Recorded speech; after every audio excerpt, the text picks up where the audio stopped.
엄마, 저 때문에 아빠랑 싸우는 거예요? 어느 날 예린이가 눈물을 흘리며 물어봤을 때 정말 가슴이 찢어지는 것 같았어요. 아니야, 예린아, 내 잘못이 아니야. 저는 김미영이라고 합니다. 올해 32세이고 평범한 회사원으로 살아왔어요. 어릴 때부터 부모님을 일찍 여의고 친척 집을 전전하며 자랐습니다. 아버지는 제가 5살 때 교통사고로 돌아가셨고, 어머니는 그 충격으로 우울증에 시달리시다가 제가 중학교 2학년 때 세상을 떠나셨어요.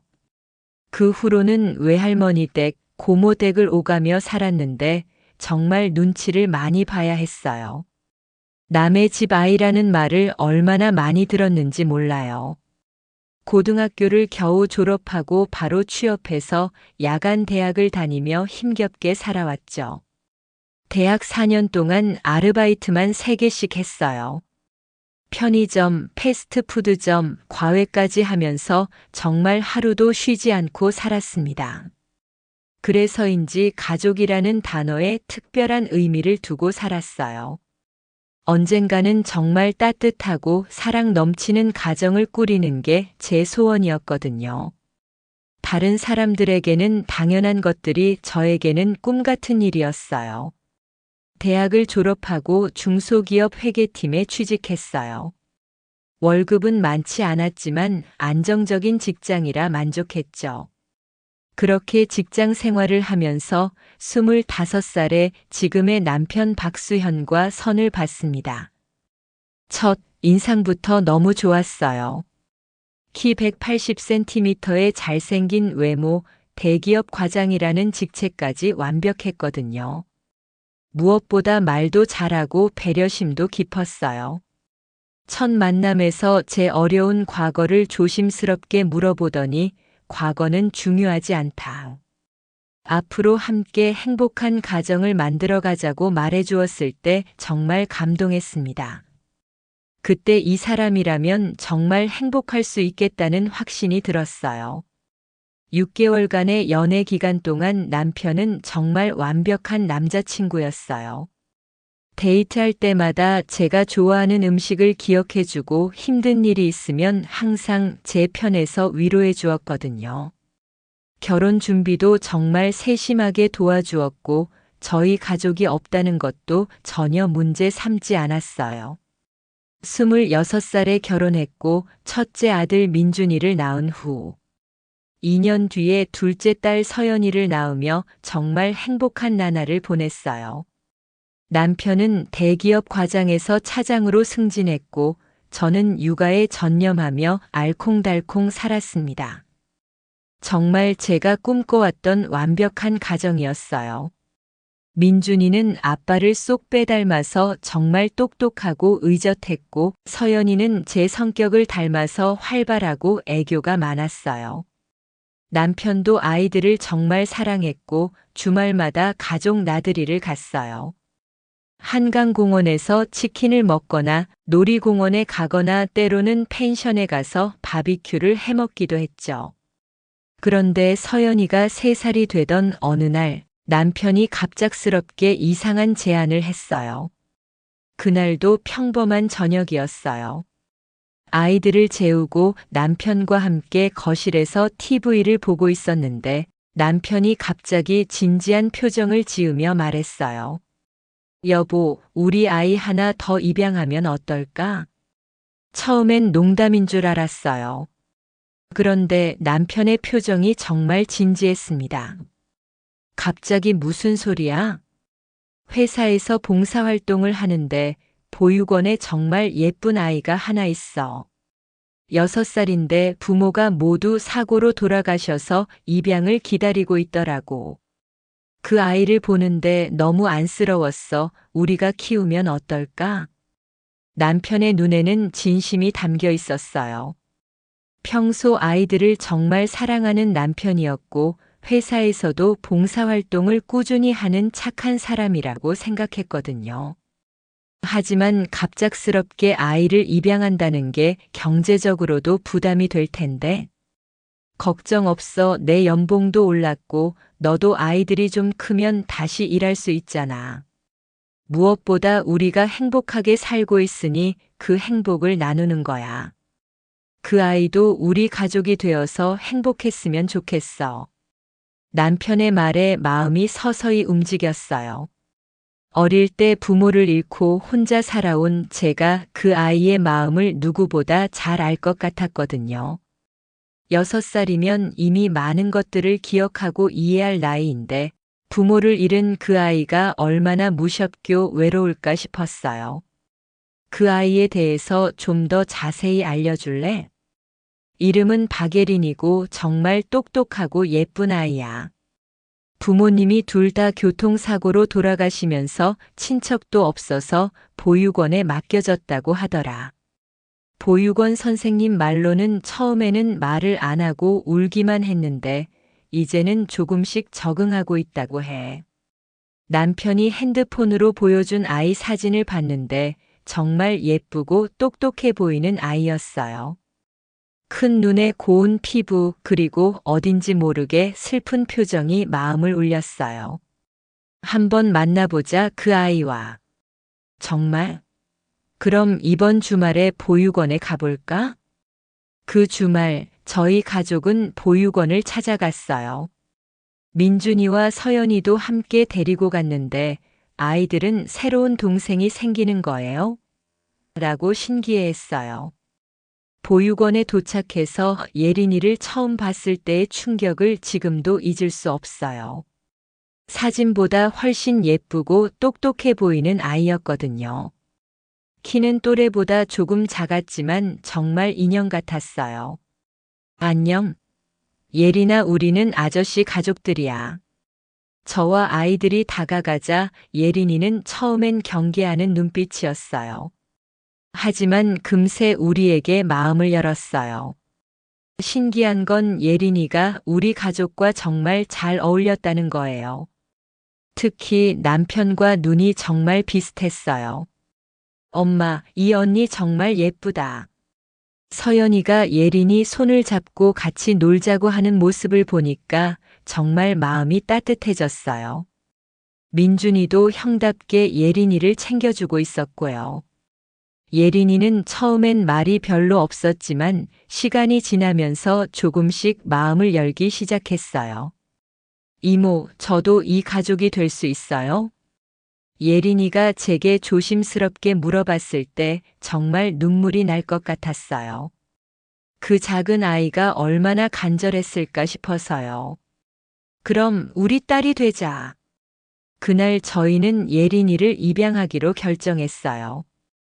법적 절차를 밟는데 한 달 정도 걸렸지만 그동안 주말마다 예린이를 만나러 갔어요. 결국 한 달 후 우리는 박예린이라는 6살 여자아이를 정식으로 입양했습니다. 예린이가 우리 집에 처음 왔을 때의 모습도 잊을 수 없어요. 작은 가방 하나만 들고 와서는 정말 여기서 살아도 되는 거예요? 라고 물어보더라고요. 당연하지, 이제 내 집이야. 남편이 예린이를 안아주며 말했을 때 예린이가 처음으로 환하게 웃었어요. 예린이는 정말 사랑스러운 아이였어요. 6살이지만 또래보다 훨씬 어른스러웠고 말도 빨리 배우고 오빠도 잘 따르고 동생과도 잘 놀아주었어요. 무엇보다 저를 엄마라고 부르며 애교를 부릴 때면 정말 가슴이 뭉클했습니다. 주변 사람들도 진짜 친딸 같다.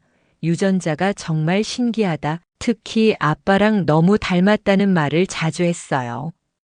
저도 처음에는 그냥 우연의 일치라고 생각했어요. 예린이는 정말 우리 가족의 분위기 메이커가 되었어요. 민준이와 서연이도 예린이를 진짜 형제처럼 아꼈고 새 아이가 함께 놀고 웃는 모습을 보면 정말 행복했어요. 예린이가 우리 가족이 된 지 1년이 지났을 때였어요.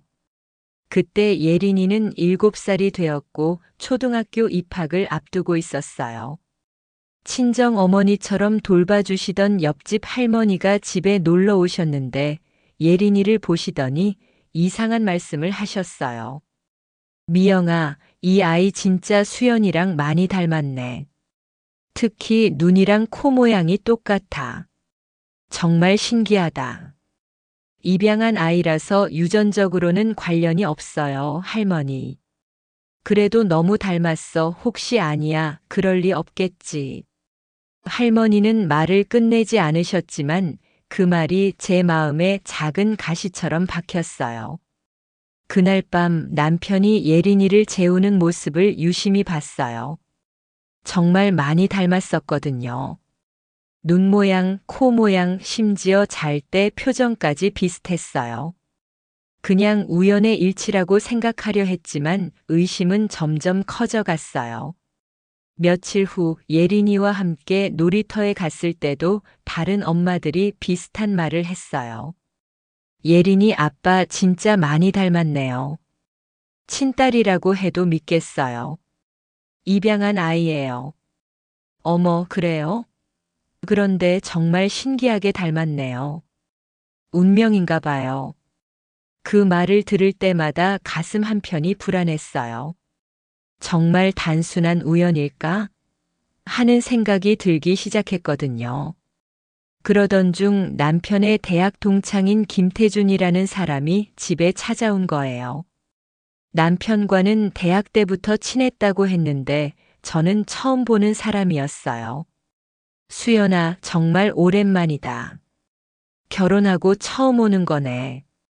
태주는 술을 조금 마신 것 같았어요. 얼굴이 빨갛고 말투도 조금 흐렸거든요. 아, 그리고 이 예쁜 아이들이 내 아이구나. 그런데 태준이 예린이를 보더니 갑자기 표정이 이상해졌어요. 마치 뭔가 충격을 받은 것처럼요. 야, 수연아. 이 아이 혹시 지영이 닮지 않았어? 그 순간 남편의 얼굴이 새하얗게 변했어요. 저는 지영이라는 이름을 처음 들었는데 뭔가 심상치 않다는 느낌이 들었어요. 지영이가 누구예요? 제가 물어봤더니 남편이 당황하며 대답했어요. 대학 때 친구야. 그냥 비슷하게 생긴 사람이 있어서. 아니야, 수연아. 진짜 똑같잖아. 특히 눈이랑 코가. 너 혹시? 태준아, 그만해. 술 깨고 얘기하자. 남편이 태준을 다급하게 말렸어요. 태준은 어정쩡하게 웃으며 화제를 돌렸지만 그 순간의 어색함이 계속 마음에 걸렸어요. 그날 태준이 돌아간 후 남편에게 물어봤어요. 여보, 지영이가 누구야? 왜 그렇게 당황했어? 그냥 대학 때 같이 수업 들었던 후배야. 별거 아니야. 남편의 대답은 너무 간단했어요. 하지만 그때의 당황한 표정을 보면 뭔가 숨기고 있다는 생각이 들었어요. 그 후로 태주는 몇 번 더 집에 왔는데 술만 마시면 계속해서 의미심장한 말들을 했어요. 수연이 예전에 정말 사랑했던 여자가 있었는데 그 여자 이름이 지영이었어. 그 여자가 임신했었다더라. 요즘 DNA 검사가 쉽다던데 한번 해보는 게 어때? 계속 같은 말들을 했거든요. 처음에는 그냥 술 취한 소리려니 했는데 점점 의심이 커져갔어요. 태준이 예린이를 볼 때마다 뭔가 아는 듯한 표정을 짓는 것도 이상했고요. 6. 의심이 커진 저는 결국 DNA 검사를 결심했어요. 예린이 머리카락과 남편의 칫솔을 몰래 가져가서 검사를 의뢰했죠. 일주일 후 결과지를 받는 순간 제 세상이 무너져 내렸습니다. 친자 확률 99.9%. 그 글자를 본 순간 다리에 힘이 빠져서 그 자리에 주저앉고 말았어요. 3년 동안 제가 완전히 바보였던 거예요. 집에 돌아와서 예린이의 입양 서류를 다시 봤어요. 생모 이름란에 적힌 김지영. 그리고 남편 핸드폰에서 몰래 찾아본 옛날 사진들. 지영이라는 여자와 남편이 함께 찍은 사진, 모든 퍼즐이 맞춰졌어요. 남편이 저와 결혼하기 직전에 다른 여자를 임신시켰고 그 아이를 입양이라는 명목으로 우리 집에 들여온 거였어요. 그날 밤 남편이 들어왔을 때 저는 DNA 검사 결과지를 남편 앞에 던졌어요. 남편의 얼굴이 순간 창백해졌어요. 예린이가 당신 친딸이라는 증거요. 3년 동안 저를 완전히 속이고 살았잖아요. 미영아, 설명할게. 설명? 김지영이라는 여자와 사귀면서 임신시켜 놓고 저와 결혼한 다음에 그 아이를 입양이라며 속여서 들여온 거 맞죠? 남편은 한참을 침묵하더니 결국 모든 걸 인정했어요. 맞아, 지영이와 사귀었고 당신이 임신했을 때 이미 당신과의 결혼이 정해진 상태였어. 그래서 헤어졌어. 그런데 결혼하고 나서야 내 아이를 임신했다는 걸 알았어. 그럼 지영이는 어떻게 됐어요? 나와는 상관없는 아이라며 찾지 말라더군. 그래서 나도 미안하지만 잊고 살았어. 몇 년 후에 교통사고로 죽었다는 연락을 받았어. 그때 아이가 보육원에 있다는 걸 알았고. 그래서 계획적으로 저를 속인 거네요. 어쩔 수 없었어. 갑자기 내 친딸이 있다고 말할 수도 없었잖아. 그래서 입양을 통해서 남편의 뻔뻔한 태도에 정말 화가 치솟았어요. 3년 동안 완전히 바보 취급당하고 살았다는 생각에 견딜 수 없었어요. 가장 힘든 건 예린이었어요. 아이는 집안 분위기가 이상하다는 걸 다 느끼고 있었거든요. 엄마, 저 때문에 아빠랑 싸우는 거예요? 어느 날 예린이가 눈물을 흘리며 물어봤을 때 정말 가슴이 찢어지는 것 같았어요. 아니야, 예린아, 내 잘못이 아니야. 그럼 왜 엄마가 저를 예전처럼 안 안아줘요? 왜 아빠랑 계속 싸워요? 8살 아이가 이런 걸 다 알고 있었어요. 그리고 며칠 후 예린이가 더 충격적인 말을 했어요. 엄마, 저 이제 다 알아요. 아빠가 제 진짜 아빠라는 거. 그리고 엄마가 저를 낳지 않았다는 것도요. 언제부터 알았어? 학교 친구들이 말해줬어요. 그런데 엄마, 저는 상관없어요. 엄마가 저의 진짜 엄마예요. 그 순간 정말 울컥했어요. 이 순수한 아이에게는 아무 잘못이 없는데. 민준이와 서연이도 힘들어했어요. 엄마, 예린이 언니랑 헤어지는 거예요? 우리 가족 깨지는 거예요? 아이들의 불안한 모습을 보면서 정말 어떻게 해야 할지 모르겠었어요. 결국 법률 상담을 받아봤어요. 이혼하시면 예린이 양육권은 부인께서 가질 수 있어요. 입양 과정에서 기망이 있었으니까요. 경제적으로는 어떨까요? 양육비와 위자료 받으시면 생활은 가능하지만 지금보다는 어려워질 거예요. 현실적인 문제들이 산더미 같았어요. 하지만 무엇보다 아이들이 걱정됐어요. 그런데 며칠 후 남편이 갑자기 무릎을 꿇고 사과했어요. 미영아, 정말 미안해. 내가 완전히 잘못했어. 3년 동안 너를 속인 것도 거짓말한 것도 모두 내 잘못이야. 남편이 눈물을 흘리며 진심으로 사과하는 모습을 보니까 마음이 조금 흔들렸어요. 앞으로는 절대 거짓말하지 않을게. 우리 가족을 지키고 싶어. 예린이도 민준이도 서연이도 그리고 무엇보다 너를 잃고 싶지 않아. 하지만 여전히 확신이 서지 않았어요. 한번 깨진 믿음을 다시 회복할 수 있을까요? 그런 어느 날 예린이가 저에게 편지를 줬어요. 엄마께. 엄마는 세상에서 제일 좋은 엄마예요. 저를 낳지 않으셨어도 3년 동안 저를 사랑해 주셨잖아요. 저도 엄마를 정말 사랑해요. 우리 가족이 떨어지는 건 싫어요. 제발 우리 함께 살아요. 사랑하는 딸 예린이가. 그 편지를 읽으면서 눈물이 쏟아졌어요.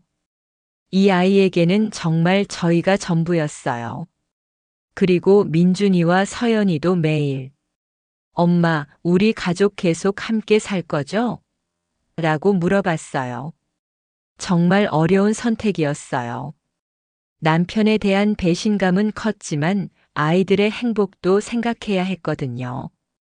여러분, 지금까지 제 이야기를 끝까지 들어주셔서 정말 감사합니다. 현재 저는 인생의 가장 어려운 두 갈래 길 앞에 서 있습니다. 이혼을 할 것인지, 아이들을 위해 가정을 지킬 것인지. 남편의 3년간의 거짓말과 배신을 용서할 수 없습니다. 문득문득 생각나겠지요. 하지만 아이들에게서 아빠를 빼앗을 수 없을 것 같습니다. 그리고 현재 제가 아이 셋을 데리고 홀로 썩이를 한다는 것은 큰 도전입니다. 그래서 저는 다시 한번 남편을 믿어보기로 했습니다. 다시 우리 가족이 예전과 같이 될 수 있기를 간절히 바라봅니다. 여러분도 저를 응원해 주세요. 그리고 이 영상이 도움이 되었다면 구독과 좋아요도 꼭 눌러주세요. 여러분의 관심과 조언이 정말 큰 힘이 됩니다. 지금까지 청춘 도토리였습니다.